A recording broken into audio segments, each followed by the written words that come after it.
Assalamualaikum warahmatullahi wabarakatuh. Waalaikumsalam warahmatullahi wabarakatuh. Alhamdulillahil jabbaril qahhar, al-azizil ghaffar, khaliqil jannati wan nar. Wassalatu wassalamu ala sayyidina wa maulana Muhammadinil mukhtar wa ala alihi wa ashabihil adhar. Amma ba'd. Saudara-saudara kaum muslimin rahimakumullah. Pada pertemuan kali ini kita akan membicarakan tentang neraka dan calon-calon penghuninya. Sesungguhnya kalau kita bicara tentang neraka, artinya kita bicara tentang akhirat. Dan kalau kita bicara tentang akhirat, kita bicara tentang alam gaib yang merupakan salah satu dari rukun iman yang 6, percaya kepada alam gaib. Kalau sudah bicara alam gaib, maka ini di luar batas kemampuan nilai-nilai ilmiah dan di luar batas kemampuan renungan filsafat. Ilmu pengetahuan akan buntu kalau sudah membicarakan alam gaib. Artinya, kehidupan di akhirat itu tidak bisa diteliti secara ilmiah. Filsafat pun akan ngambang kalau sudah membicarakan kehidupan di alam gaib. Karena itu kalau kita kembali kepada logika, jika kita ingin mengerti tentang caranya membuat bangku, kita pergi ke tukang bangku dan bertanya kepadanya. Kita ingin mengerti cara membuat mobil, kita pergi ke tukang mobil, ke bengkel mobil dan bertanya kepada ahlinya. Pun dalam urusan alam gaib, sudah sewajarnya kita kembali kepada penjelasan dari sang pencipta alam gaib, yakni Allah subhanahu wa ta'ala. Dan melalui kitabullah Al-Quranul Karim, Allah telah menjelaskan masalah-masalah gaib berupa kehidupan di sorga dan neraka itu secara jelas dan pasti. Dengan kata lain, di dalam membicarakan tentang neraka ini, yang menjadi dasar daripada pemikiran kita adalah rasa iman kepada Allah subhanahu wa ta'ala. Karena soal neraka tidak pernah bisa dibuktikan dengan ilmu pengetahuan. Tidak bisa diselidiki sebab orang yang sudah pulang ke sana pun tidak pernah kembali lagi kemari untuk kita tanya bagaimana hal ihwal keadaan di sana. Saudara-saudara kaum muslimin rahimakumullah. Neraka dalam istilah Quran selalu disebut dengan narun, yaitu suatu tempat di akhirat nanti yang wujudnya berupa api yang bergejolak, bernyala dengan teramat dahsyatnya, sehingga dapat mengelupaskan kepala setiap orang dan menjulang ke hati. Diriwayatkan oleh Imam Bukhari dan Muslim bahwa Rasulullah sallallahu alaihi wasallam pernah bersabda, "Narukum hazihi allati tuqiduna juz'un min 70 jazaan min harri jahannam." Qalu, "Wallahi in kanat lakafiyatun ya Rasulullah." Qala, "Fa innaha fadlat bi 69 jazaa." Apimu yang kamu pakai di dunia ini, kata Nabi, untuk memasak, untuk menyalakan lampu, api yang kau pakai di dunia ini cuma satu bagian kecil dari 70 kali bagian panasnya neraka jahanam. Sahabat waktu itu terperanjat lalu berkata, "Wallah, in kanat lakafiyatun ya Rasulullah." Ya Rasul, api di dunia ini saja sudah cukup untuk menghanguskan kami, untuk menghanguskan apa yang ada. Bersabda Rasulullah sallallahu alaihi wasallam, maka sesungguhnya api neraka itu dilebihkan panasnya dengan 69 kali daripada panasnya api di dunia ini. Jadi sepanas-panasnya api yang pernah kita rasakan di dunia ini, maka api di neraka nanti 69 kali lebih panas dari api yang kita rasakan paling panas di dunia. Hadis yang senada dengan penjelasan ini di samping Jawahirul Bukhari, kita bisa menemukannya dalam Mukhtasar Tazkiratul Qurtubi dan Mukhtasar Ibnu Abi Jamrah misalnya. Saudara-saudara kaum muslimin rahimakumullah.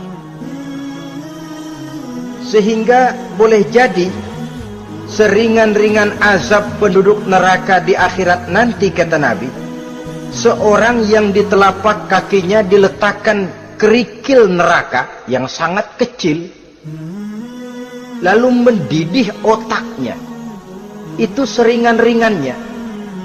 Di tapak kakinya diletakkan kerikil neraka yang oleh karena panasnya lalu mendidih otaknya.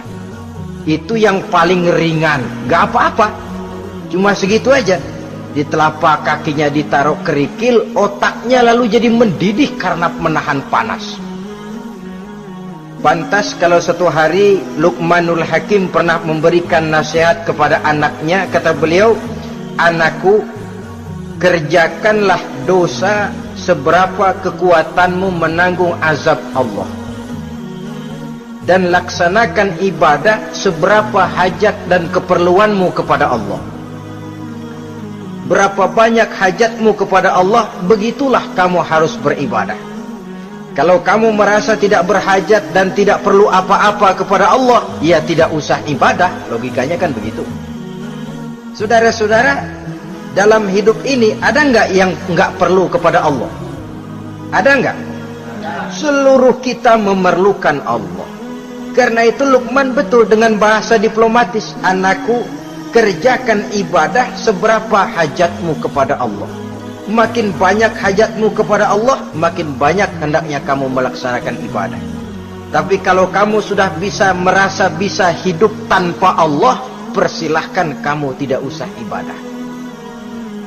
Sebaliknya, kerjakan dosa seberapa kekuatanmu menanggung azab siksaan Allah.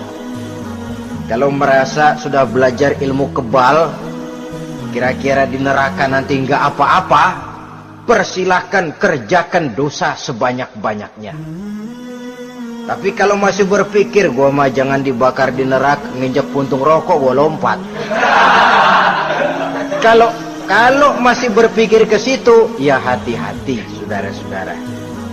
Nah, sebagaimana surga, neraka pun ada pintu-pintunya.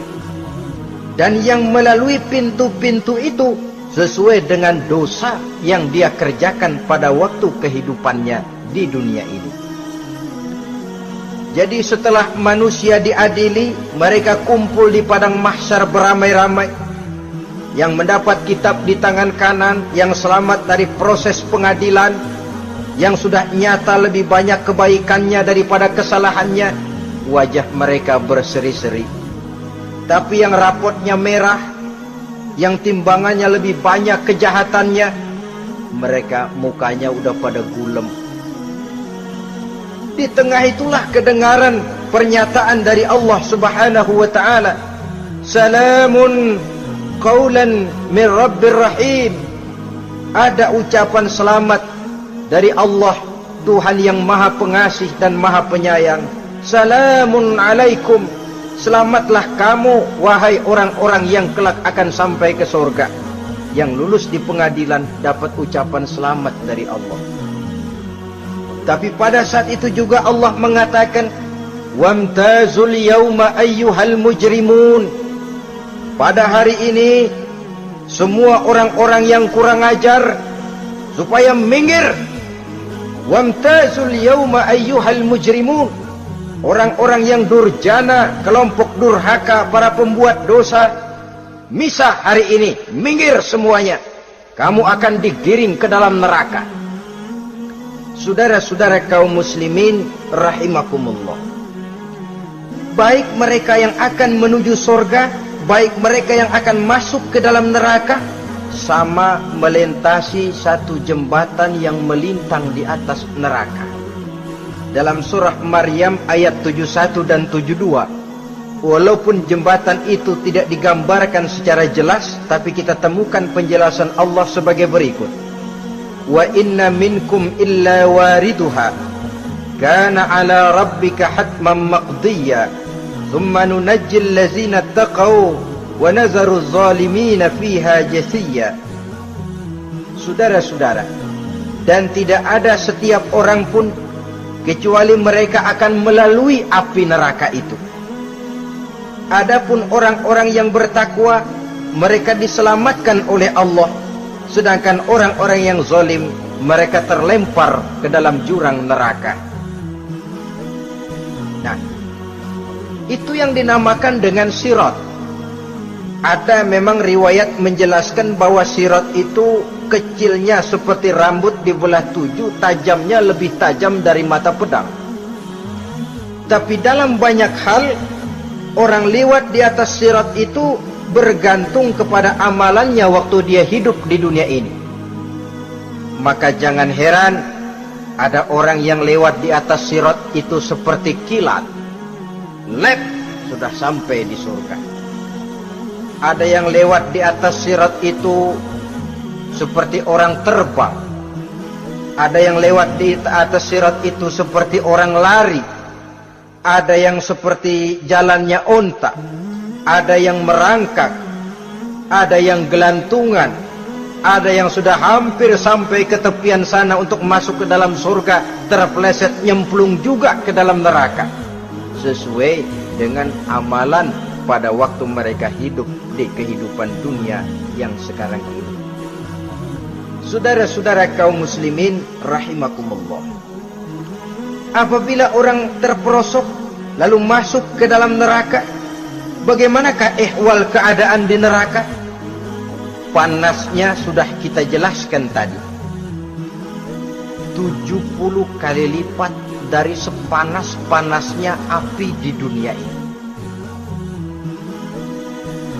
Lalu orang-orang yang masuk ke dalam neraka, mereka juga mendapat pakaian, makanan, minuman, perhiasan.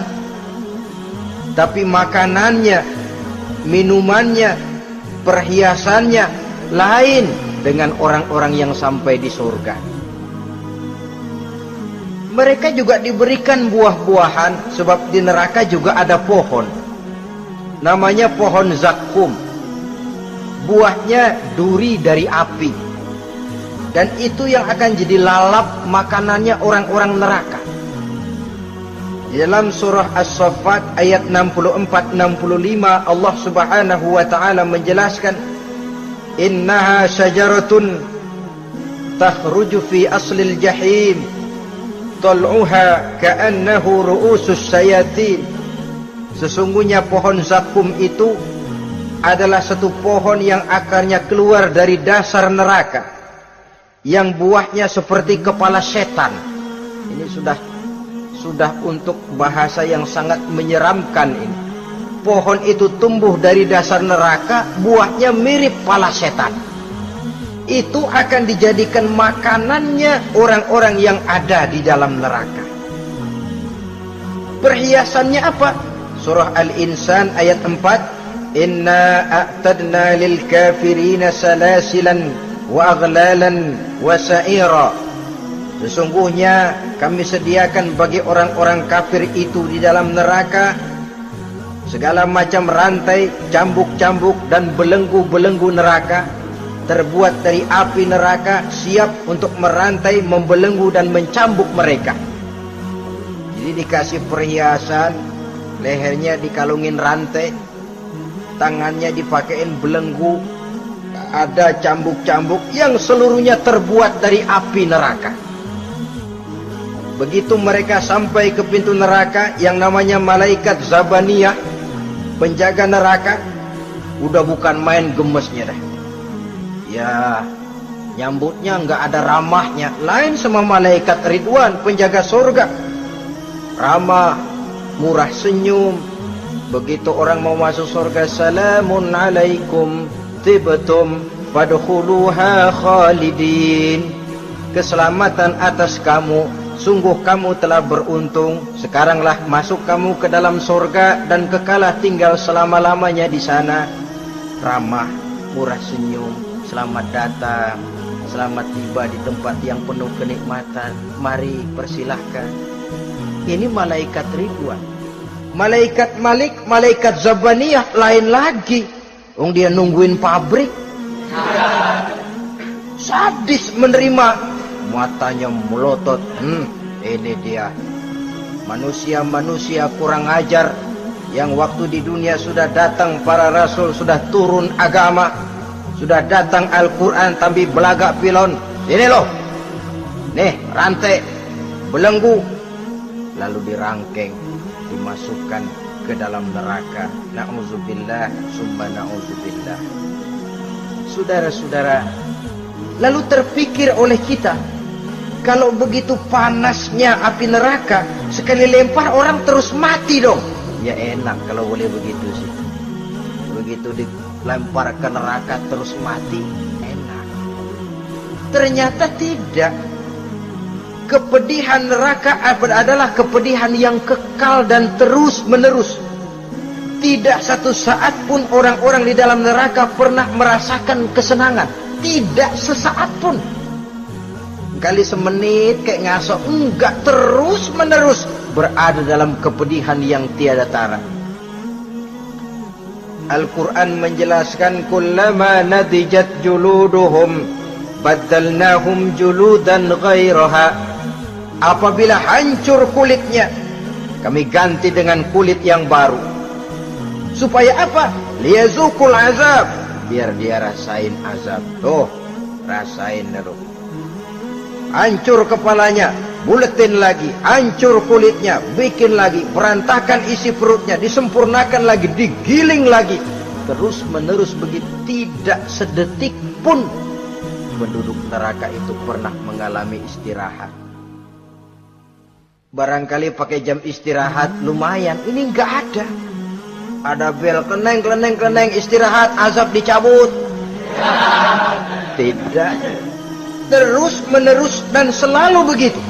Satu detik saja pun mereka tidak pernah istirahat dari siksaan dan azab yang mereka terima. Saudara-saudara kaum muslimin rahimakumullah. Lalu bagaimana keadaan mereka? Ada orang-orang di dalam neraka itu yang dikenakan pakaian dari api neraka. Luar biasa. Dikasih pakaian dinas dari api. Kemudian kepalanya dituangi air yang sedang mendidih, yang dengan tuangan air itu dihancur luluhkan segala isi perutnya dan kulit-kulitnya. Setelah itu mereka dicambuk dengan cambuk-cambuk dari besi. Apabila mereka hendak keluar dari neraka, mereka dicampakkan kembali ke dalamnya. Dan dikatakan kepada mereka, rasakan siksaan yang membakar ini. Dalam surah Al-Hajj ayat 19 sampai 22 kita bisa simak firman Allah Subhanahu wa taala. Fallazina kafaru qutti'at lahum siyabun min nar yusabbu min fawqi ru'usihimul jahim yus'aru bihi ma fi butunihim wal julud wa lahum maqami'u min hadid.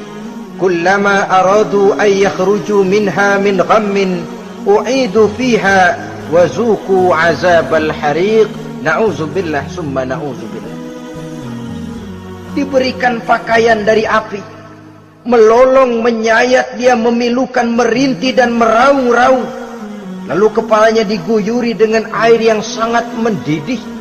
Hancur luluh isi perutnya, masih dicambuk lagi dengan cambuk-cambuk dari besi. Mereka merambat, mereka meraung, mereka hendak lari, mereka ingin keluar dari neraka. Tapi tiap kali mereka merambat ingin keluar, ditarik lagi. Kalau cari kita, ayo, mau kemana lo? Apa kata malaikat penjaga neraka? Zuku azabal harik. Rasa ini, makan pencarian lo waktu di dunia. Saudara-saudara, lalu ada pula siksaan penduduk neraka itu, di mana dahi, lambung dan punggung mereka dipanggang dengan api neraka. Allah karim. Kita di dunia ini tertusuk paku saja waktu berjalan sudah bukan main pedihnya.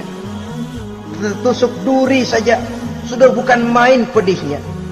Ini punggungnya, lambungnya macam disate, dipanggang dari api neraka.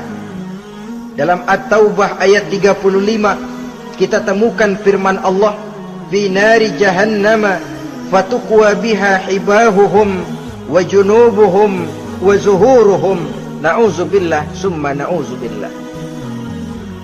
Kemudian ada pula penduduk neraka itu yang disiksa, lehernya diikat dengan rantai, mereka spontan diseret-seret dengan sekeras-kerasnya dan dilemparkan ke dalam lautan air yang sedang mendidih. Kemudian mereka dibakar dalam api yang bergejolak dan menyala-nyala. Pada surah Al-Mu'min ayat 71 dan 72 Allah Subhanahu wa taala menjelaskan, izil aghlalu fi a'nakihim wassalasil yushabuna fil hamim summa fin nari yusjaru. Ketika belenggu dan rantai dipasang di leher mereka supaya mereka diseret ke dalam air yang sangat panas, kemudian mereka dibakar dalam api. Ada lagi penduduk neraka yang dipegang jambulnya lalu diseret ke tengah-tengah neraka, kemudian kepalanya digerujugi dengan air yang mendidih seperti yang dijelaskan dalam surah Ad-Dukhan ayat 47 dan 49. Pendeknya, azab dan siksaan neraka itu sesuailah dengan amalan dosa yang dikerjakan manusia pada waktu kehidupan di dunia ini. Maka dalam puncak perjalanan Mi'raj misalnya, kepada Rasulullah sallallahu alaihi wasallam diberikan berbagai macam penglihatan sebagai contoh dan tamsil dari kehidupan di dunia ini. Sejak dari penglihatan di jalan sampai kepada penglihatan surga dengan segala kenikmatannya dan neraka dengan seluruh azabnya, seluruhnya merupakan contoh teladan. Misalnya dalam perjalanan ketika hendak Mi'raj itu, sebelum berangkat Rasul disodorkan dua minuman, segelas berisi arak, segelas lagi berisi susu. Kata malaikat Jibril, ambillah salah satu minuman itu ya Muhammad. Lalu Rasul dengan tidak ragu-ragu, mantap betul, beliau mengambil gelas yang berisi susu, lalu beliau minum. Setelah beliau minum itu, malaikat Jibril berkata, "Shaddaqta ya Muhammad." Engkau telah benar Muhammad. Laqad asabtal haq, pilihanmu tepat. Kenapa ya Jibril? Untung susu yang kamu minum Muhammad. Kalau arak yang kamu ambil, pasti umatmu bakal jadi umat yang teler semua. Ini pun satu contoh buat kita semua, bahwa dalam kehidupan kita selalu berhadapan dengan susu dan arak, berhadapan dengan hak dan batil, berhadapan dengan benar dan salah. Maka hati-hati kita jangan sampai salah pilih karenanya. Lalu yang ada kaitannya dengan persoalan kita, penglihatan yang diberikan Allah kepada beliau di neraka. Beliau melihat sekelompok orang dilontari kepalanya dengan batu dari api neraka. Tiap kali dilontari kepala itu hancur berkeping-keping, berantakan otaknya, lalu dibulatkan kembali. Setelah kepala itu bulat kembali, disambitin lagi, menjerit, meraung, merintih kesakitan, hancur kepalanya, berantakan otaknya, lalu dibulatkan lagi, terus menerus begitu, tidak pernah berhenti. Sampai Rasul bertanya, ya Jibril, ini orang kenapa kepalanya dilontari dengan api neraka sampai hancur lalu dibulatkan kembali? Kata malaikat Jibril, ya Muhammad, itulah contoh daripada umatmu yang berat untuk sujud kepada Allah Tuhannya. Itulah contoh dari umatmu yang waktu hidup di dunianya tidak pernah mendirikan solat sama sekali. Sombong yang paling sombong adalah sombong kepada Allah. Artinya tidak mau sujud kepada Sang Maha Penciptanya. Jadi barangkali saudara punya cita-cita atau keinginan, saya mau yang ini saja, persilahkan, gak usah sembahyang. Lalu ada lagi sekelompok kaum, perutnya besar, sebesar rumah, dililit dengan kala dan ular dari api neraka, diseret-seret dia di jurang neraka, dipatoki ular, hancur perutnya, dibulatkan lagi perut itu, diseret kembali, hancur lagi, dibulatkan lagi, terus menerus seperti itu. Kata Nabi, ya Jibril, ini apa lagi? Kata malaikat Jibril, wahai Muhammad, inilah contoh daripada umatmu yang waktu di dunia suka makan riba alias renten dan suka makan harta anak yatim, suka ngobyekin anak yatim, sok jadi pengasuh anak yatimnya lapar, pengasuhnya yang pada kenyang. Saudara hadirin yang saya muliakan, orang yang makan riba alias renten, orang yang makan harta anak yatim, begitu gambaran yang diperlihatkan kepada baginda Rasulullah sallallahu alaihi wasallam.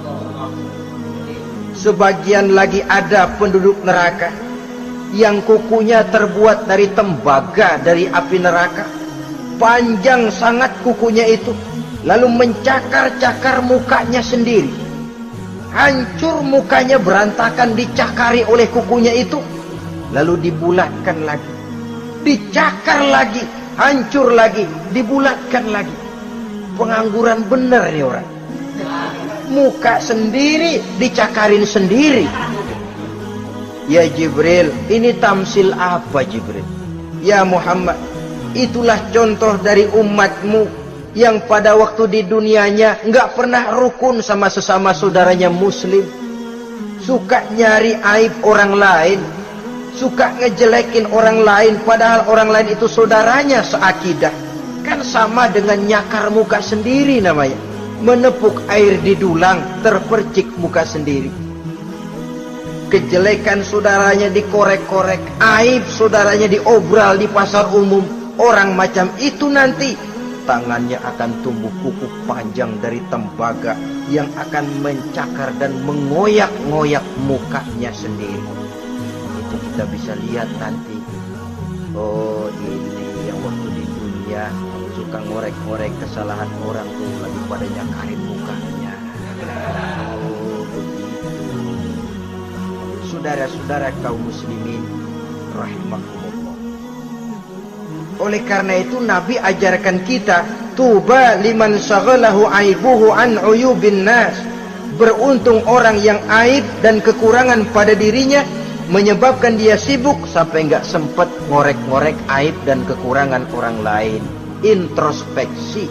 Beruntung orang yang celak dirinya menyebabkan dia sibuk dan tidak sempat ngorek-ngorek aib pada diri orang lain. Ada pula di antaranya dilihat oleh Rasul, di antara penduduk neraka itu orang yang lidahnya terjulur memanjang, kemudian dipotong lidah itu dengan gunting dari api neraka, menjerit dan memekik ia menahan sakit yang tiada tara, sampai Rasul bertanya kepada malaikat Jibril, kalau ini tamsil apa lagi ya Jibril? Kata malaikat Jibril, wahai Muhammad, inilah contoh dari umatmu, orang-orang yang waktu di dunia tidak pandai menjaga lidahnya, suka menggunjing orang, suka memfitnah orang, suka ghibah dan namimah, suka ngomongin orang di belakang yang bersangkutan. Maka hari ini lidahnya menjulur menjadi panjang dan dipotong dengan gunting dari api neraka. Lalu Rasul juga melihat sekelompok orang perempuan tergantung rambutnya dari gantungan api neraka, kemudian dipanggang dari duburnya sampai ke atas kepalanya dengan tombak dari api neraka, meraung dan merintih serta mengeluarkan nanah dari kemaluannya. Rasul bertanya, ini apa lagi ya Jibril? Kata malaikat Jibril, inilah perempuan yang waktu di dunia tidak pandai menjaga kehormatan dirinya, ahli zina dan tukang umbar, saudara-saudara kaum muslimin rahimakumullah, banyak lagi tamsil-tamsil yang dicontohkan dalam puncak perjalanan Mi'raj yang seluruhnya merupakan peringatan bagi kita umat Rasulullah sallallahu alaihi wasallam. Nah, kemudian sekarang marilah kita bicarakan neraka itu satu demi satu. Yang pertama, dan ini yang paling dikenal orang, neraka Jahannam atau naru Jahannam. Siapa yang dijelaskan Allah akan menjadi penghuni neraka Jahannam ini? Pertama dalam surah Al-Ankabut ayat 68. Wa man azlamu mimman iftara 'ala Allahi kadziban aw kadzdzaba bil haqqi lamma ja'ahu alaysa fi jahannam maswal lil kafirin. Adapun orang-orang yang zalim kepada Allah, mendustakan ayat-ayat Allah dan mendustakan kebenaran setelah datang kebenaran itu, bukankah neraka Jahannam merupakan tempat kembali bagi orang-orang kafir? Jadi dalam Al-Ankabut ayat 68 ini dijelaskan, penduduk neraka Jahannam itu pertama adalah orang-orang kafir. Siapa orang kafir? Menurut keyakinan akidah kita, setiap orang di luar Islam adalah kafir. Kemudian yang kedua dalam surah Al-Hijr ayat 42 dan 43, penduduk neraka Jahannam itu, inna ibadi laisa laka alaihim sultanun illa man ittaba'aka minal ghawin wa inna jahannama la maw'iduhum ajma'in. Sesungguhnya hamba-hambaku tidak akan bisa kamu kuasai, hai iblis, kecuali mereka yang mengikuti tipu dayamu. Sesungguhnya neraka Jahannamlah tempat mereka seluruhnya. Kalau kita perhatikan ayat ini, maka penghuni neraka Jahannam yang kedua adalah para pengikut setan. Para pengikut setan dengan seluruh ajaran-ajaran yang dilancarkan oleh setan. Padahal pada saat hendak masuk neraka, setan jelas cuci tangan. Tugasnya cuma bagaimana mencari pengikut sebanyak-banyaknya yang akan nemenin dia di neraka nanti.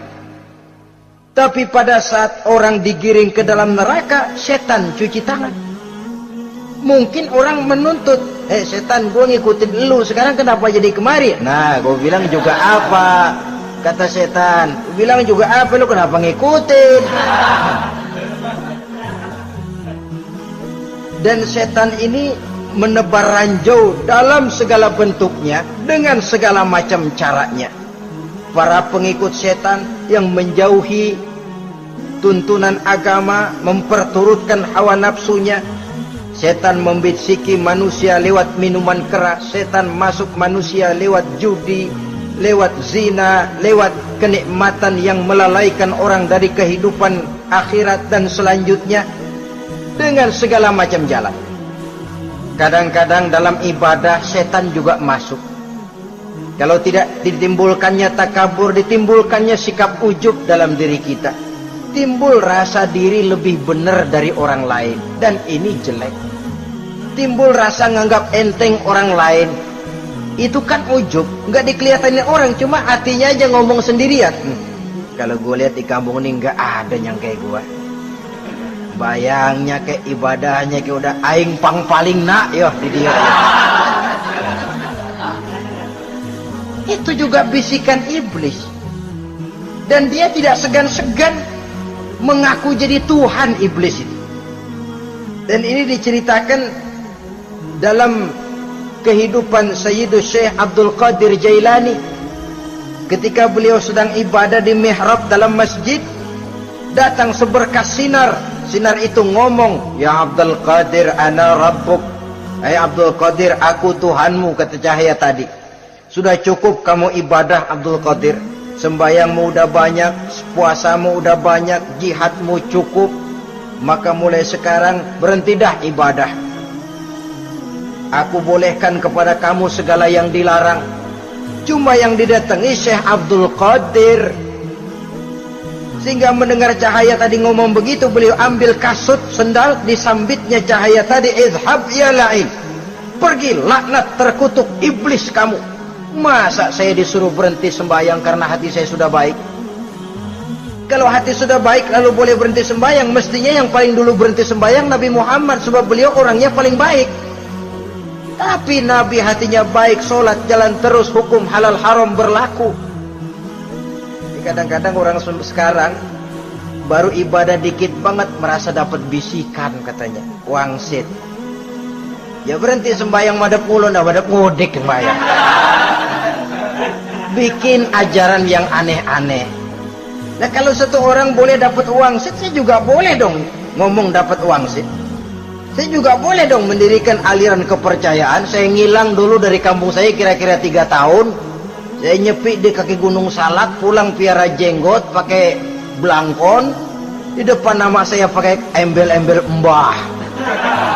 Saya ngaku dapat wangsit di Gunung Ano, mewahyukan kepada saya ano. Saya cari murid yang fanatik. Saudara-saudara kaum muslimin rahimakumullah, setan membisiki manusia hatta kita sedang ibadah sekalipun dibisikinya. Caranya, mula-mula dia bisikin, terus sembahyang buru-buru dah. Buru-buru dah. Akhirnya apa? Rukuk kita enggak sempurna, sujud kita enggak lengkap, tumakninah kita kurang, bacaan kita tajwidnya enggak kena.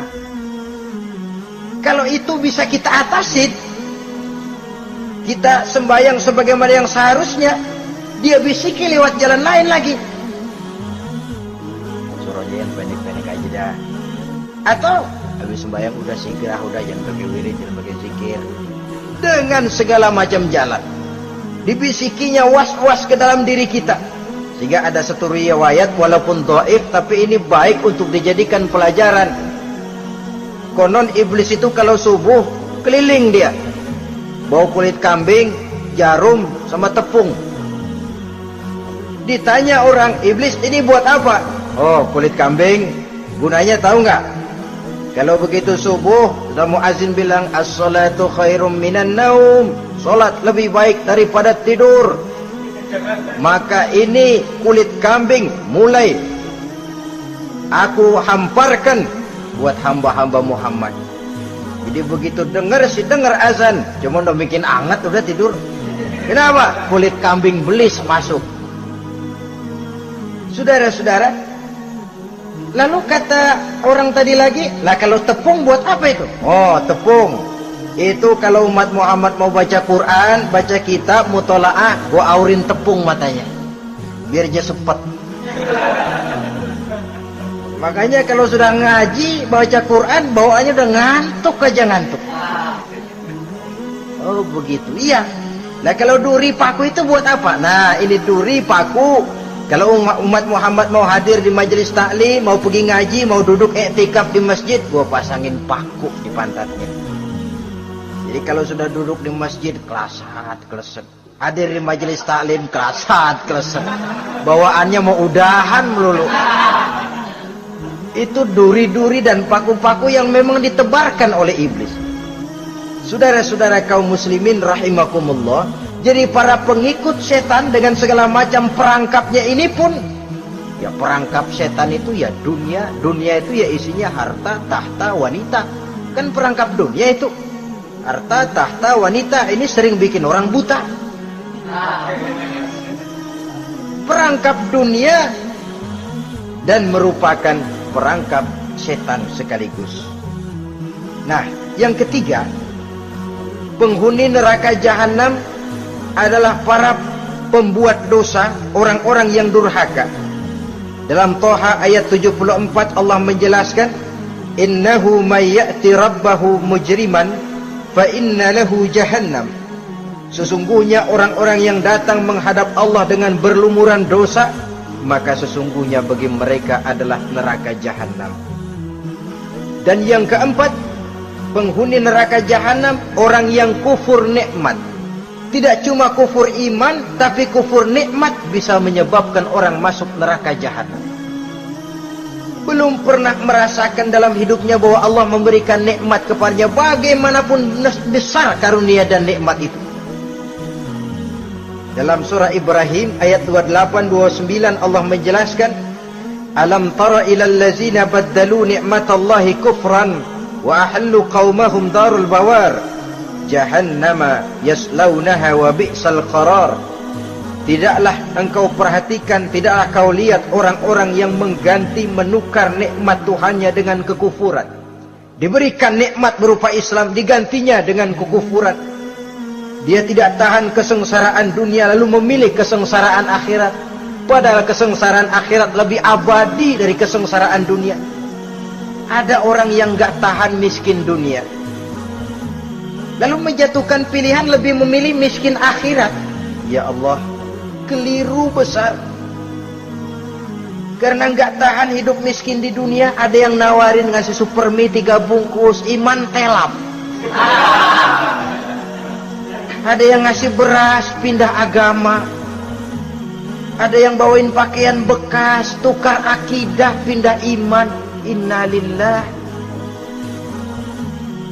Ditukar kemiskinan dunia dengan kemiskinan akhirat. Padahal kemiskinan dunia berapa tahun? Setahun umur manusia. Sepanjang-panjang umur orang sekarang kan. 100 tahun udah jarang umur orang sekarang.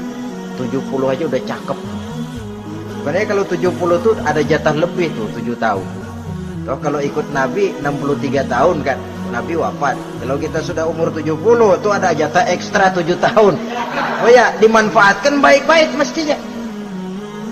Taruhlah kemiskinan dunia, bagaimanapun melaratnya dunia, bagaimanapun sengsaranya dunia, cuma sebatas umur kita. Tapi kalau nikmat Islam ini harus kita tukar dengan yang lain. Baddalu ni'matallahi kufran, menukar, mengganti nikmat yang diberikan Allah dengan kekufuran. Artinya kita menukar kemiskinan sementara dan kita memilih kesengsaraan dan kemiskinan abadi. Di akhirat kita miskin, di neraka kita miskin, miskin abadi. Di neraka kita sengsara, sengsara abadi. Saudara-saudara kaum muslimin rahimakumullah, itu neraka jahanam. Yang kedua dinamakan neraka jahim. Siapa mereka ini para penghuninya? Siapa mereka ini para penghuninya? Pertama dalam surah At-Takasur, yaitu orang-orang yang bermegah-megah dengan dunia, menumpuk-numpuk harta, lalu lupa dengan kesibukan harta itu, lupa kepada kehidupan yang akhirat nanti. Alhaakumut takasur hatta zurtumul maqabir kalla sawfa ta'lamun thumma kalla sawfa ta'lamun kalla law ta'lamuna ilmal yaqin la tarawunnal jahim. Kamu telah lalai akibat apa? At-takasur. Ini penyakit pertama yang menyebabkan orang sampai ke neraka jahim. Penyakit takasur. Dan itu penyakit zaman sekarang. Berlomba-lomba dengan kemegahan materi, berlomba-lomba dengan kemegahan dunia. Padahal kalau urusan itu kita berlomba, tidak akan pernah sampai finish. Percayalah itu, tidak akan pernah finish. Sebab kemegahan dunia siklus, lingkaran setan. Kita anggap kalau punya duit 1 juta tenang, punya 1 juta berubah pikiran, lain lagi. Kita anggap kalau punya mobil enak, sudah punya mobil, lain lagi problemnya. Kita anggap kalau rumah sudah gedung, enak hidup, punya rumah gedung, lain lagi problemnya. Makanya pesan Nabi, kalau ingin hidup tenang, urusan dunia lihat ke bawah, urusan akhirat lihat ke atas. Sering dicontohkan kalau punya mobil, bilang alhamdulillah kita punya mobil, tangga kita cuma punya motor. Kata yang punya motor, syukur banget kita punya motor, tangga kita punya sepeda doang. Kemana-mana kejek mulu. Dayung. Kata yang punya sepeda, alhamdulillah kita punya sepeda, tetangga kita cuma jalan kaki, kemana-mana ngetuk mulu. Kata yang jalan kaki, alhamdulillah masih bisa jalan, tangga kita sebelah lumpuh bertahun-tahun nggak kemana-mana. Kata yang lumpuh, alhamdulillah masih hidup, tangga kita kemarin mati nggak balik lagi. Itu dalam urusan dunia. Sehingga sifat takasur ini hilang. Tapi urusan akhirat, lihat ke atas. Kalau dia begitu sibuknya bisa jaga sholat, kenapa saya tidak? Kalau dia hidupnya sederhana, rajin sedekah, kenapa saya yang lebih kok enggak sanggup? Kalau dia bisa baca Quran, kenapa saya enggak? Lalu timbul gairah ingin mencontoh. Mencontoh orang dalam urusan ibadah menimbulkan ketenangan jiwa. Dan itu ada garis finishnya. Tapi kalau yang lumpuh lihat yang bisa jalan lihat yang naik sepeda, yang sepeda punya lihat motor, sudah punya motor lihat mobil, lihat pesawat terbang, pesawat lihat kereta api. Kapanlah awak nih mau bersyukur? Yang ada kurang saja, padahal nikmat itu tidak pernah berhenti. Bukan dilarang orang kaya, tetapi perlombaan memperkaya diri itu yang dilarang.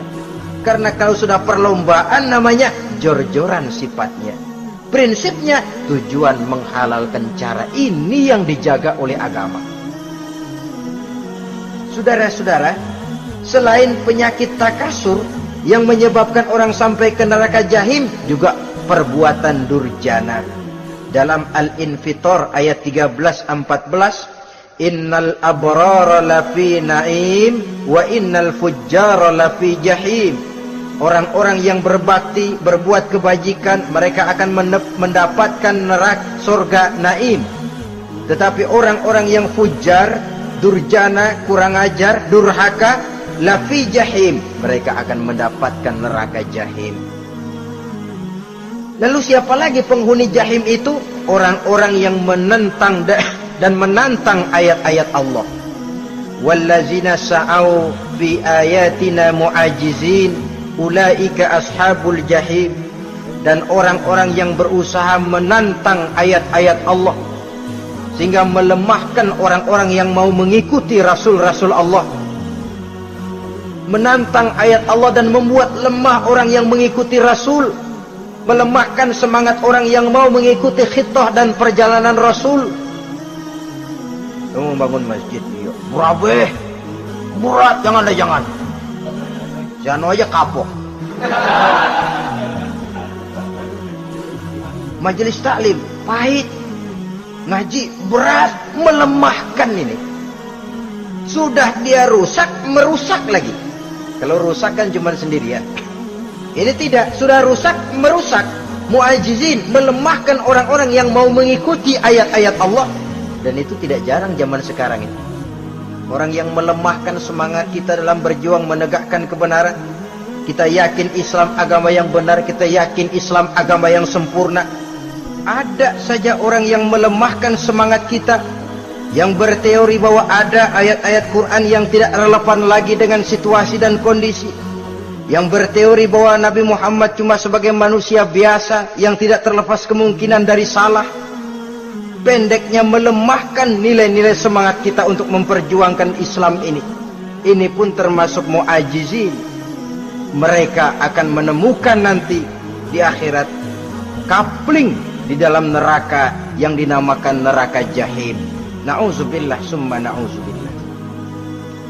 Yang ketiga, saudara-saudara, di antara nama neraka itu adalah neraka hawiyah. Siapa penghuni neraka hawiyah ini?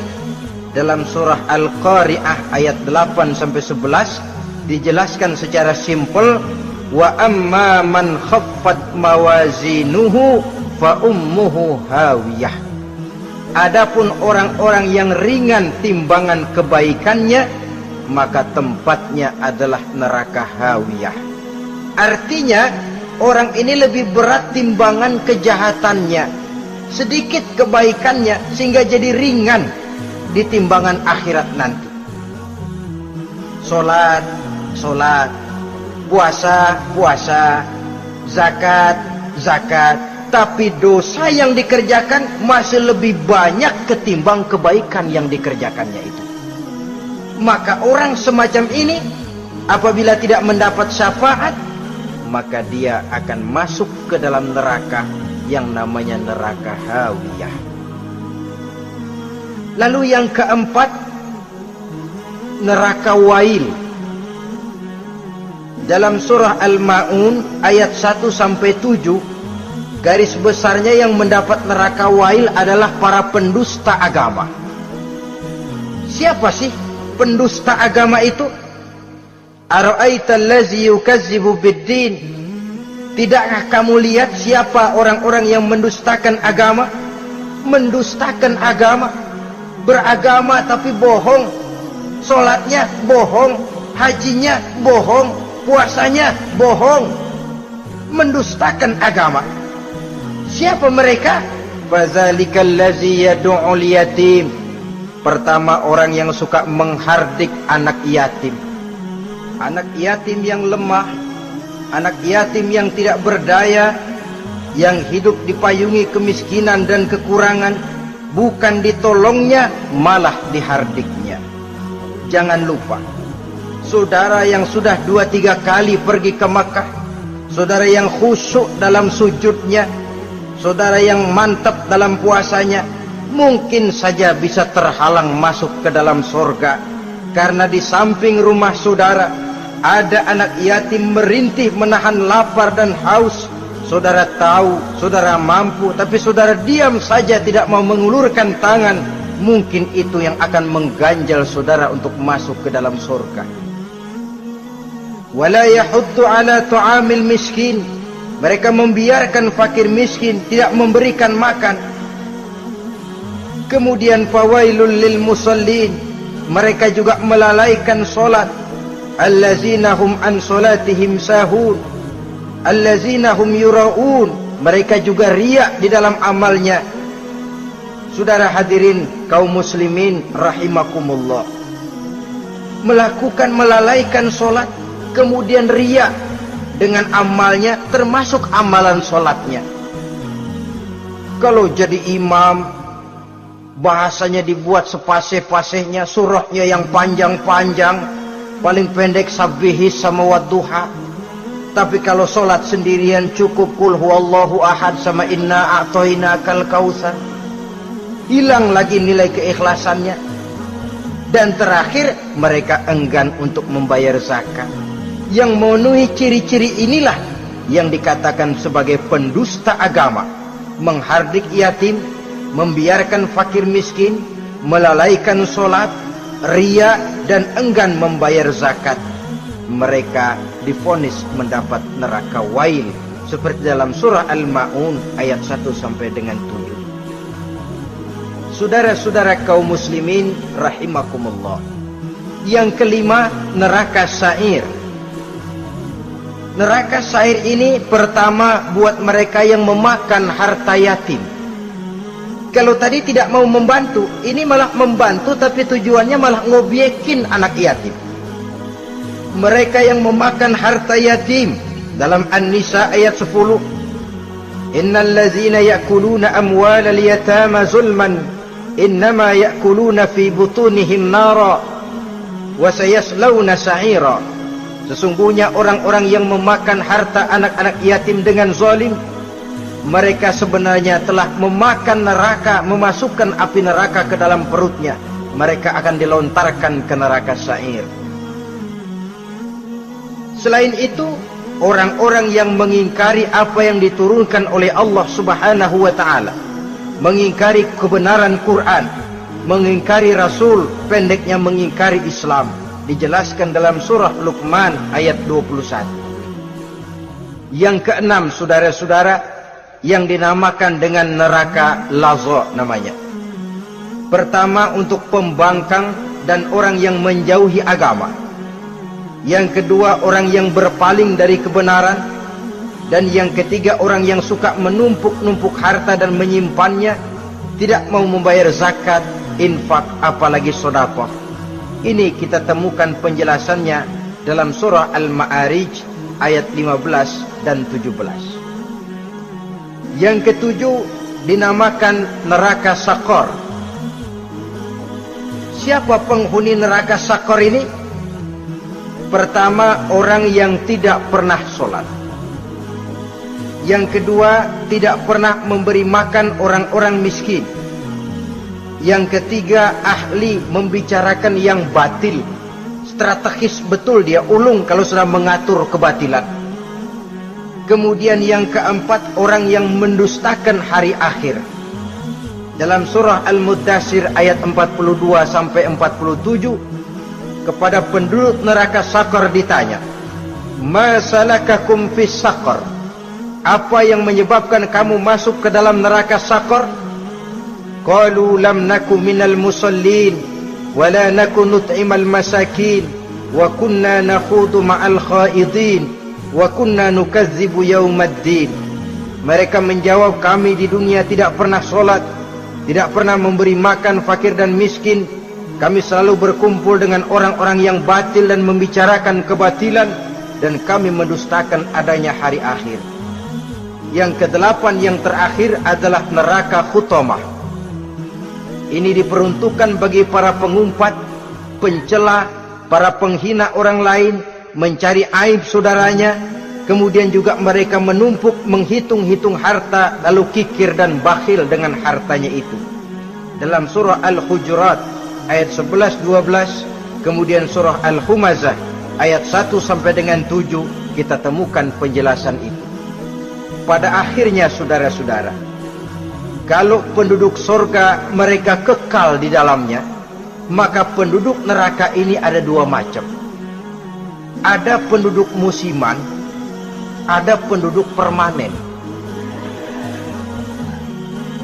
Kalau yang namanya penduduk permanen itu sudah punya paspor KTP. Memang penduduk permanen itu mereka yang kekal selama-lamanya di dalam neraka. Mereka lah orang-orang musyrik dan orang-orang kafir, termasuk orang-orang munafik. Bahkan lebih dahsyat lagi yang namanya munafik. Kata Allah, innal munafiqin fid darkil asfal minan nar. Orang munafik itu berada di dasar jurang neraka yang paling bawah, keraknya neraka. Saudara-saudara, adapun penduduk yang semi permanen, ia masuk neraka buat sementara saja, sekedar dengan dosa-dosa yang dikerjakannya. Mereka adalah orang-orang mukmin yang asli, orang-orang Islam yang waktu di dunianya berbuat dosa. Mereka masuk ke dalam neraka, menerima azab sesuai dengan dosa yang dikerjakannya. Setelah itu mereka akan diangkat dari surga untuk ditempatkan di dalam, mereka akan diangkat dari neraka untuk ditempatkan di dalam surganya Allah Subhanahu wa ta'ala. Seperti banyak dijelaskan dalam hadis-hadis sahih yang diriwayatkan oleh Imam Bukhari dan Muslim. Nah, inilah sekelumit tentang neraka dan calon-calon penghuninya. Mudah-mudahan Allah jauhkan kita, Allah jauhkan anak cucu kita, Allah jauhkan seluruh keluarga kita dari neraka dan dari azab neraka. Terima kasih dan mohon maaf. Wassalamualaikum warahmatullahi wabarakatuh. Waalaikumsalam